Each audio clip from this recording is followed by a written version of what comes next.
នៅមានត្រីបងប្អូនបាត់តែគេចាប់ហើយមែនប៉ុន្តែគេចាប់អត់តន់អស់ទេ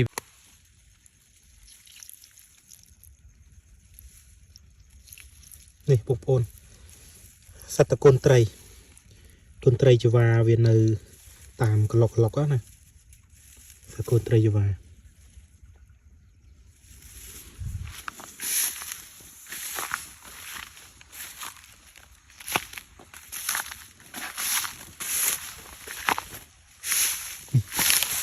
សត្វតកូនត្រីនេះដល់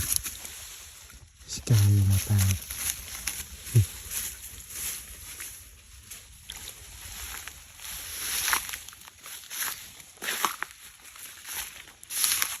នេះកូនត្រីដល់កណាត់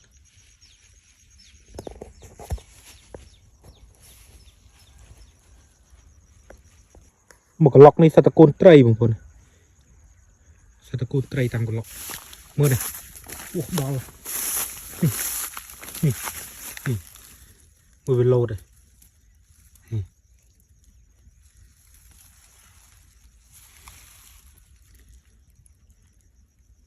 អត់មានណាគេឌូយួរណាសត្វតកូនត្រីឌូយួរស្លមកជូរស្លអីនេះ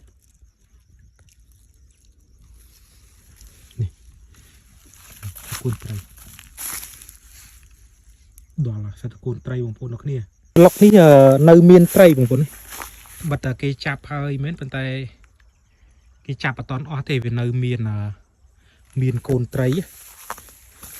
ប៉ុន្តែត្រីវាមិនធំប្រហែលបងប្អូននេះទៅវាមានត្រីផ្ទក់ត្រីអីនៅសល់ហ្នឹងមើលនេះមាត់វា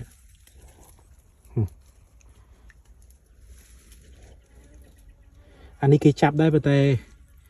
ចាប់វាអត់តន់អស់អញ្ចឹងណាវានៅមានត្រីនៅក្នុងនេះអានេះអាចមានពួកត្រីលូញត្រីអីនេះមើលមាត់វាអានេះនៅសល់ទូចបើគ្រាន់តែយើងមកស្លអីយើងអាចចាប់បាននេះចាប់វាមកអានេះយើងអាចយកកញ្ច្រែងដុះបងប្អូនណាយកកញ្ច្រែងយកដុះមកបានណាអាកន្លុកនៅខាងលើនោះក៏មាត់ច្រើនដែរនោះស្ទើរមាត់ត្រីគេចាប់ដែរប៉ុន្តែចាប់អត់អស់នៅមានមាត់ត្រីខ្លះនេះស្រុកស្រែខែនេះសម្បូរត្រីហ្នឹងណាបុគ្រាន់តែមកស្លកូនត្រីក្រាញ់ត្រីអីគឺអត់ទេនេះស្ទើរមាត់ត្រីបងណានៅចិត្តនេះអីអាចមកចាប់បាននេះមកក្រន់យកមកហូបពេលល្ងាចអីគឺអត់ទេសត្វទឹកត្រីវានៅតាមកន្លុកដកបន្ទាប់ពីគេច្រូតស្រូវហើយនេះសត្វតកូនត្រីនោះមាត់អានេះភាគច្រើនវានៅត្រីក្រាញ់ឬក៏នៅត្រីកភ្លៀងឬក៏កូនត្រីខ្ទក់អីចឹងណាគេច្រូតស្រូវហើយអញ្ចឹងវានៅនឹងក្លុកទេ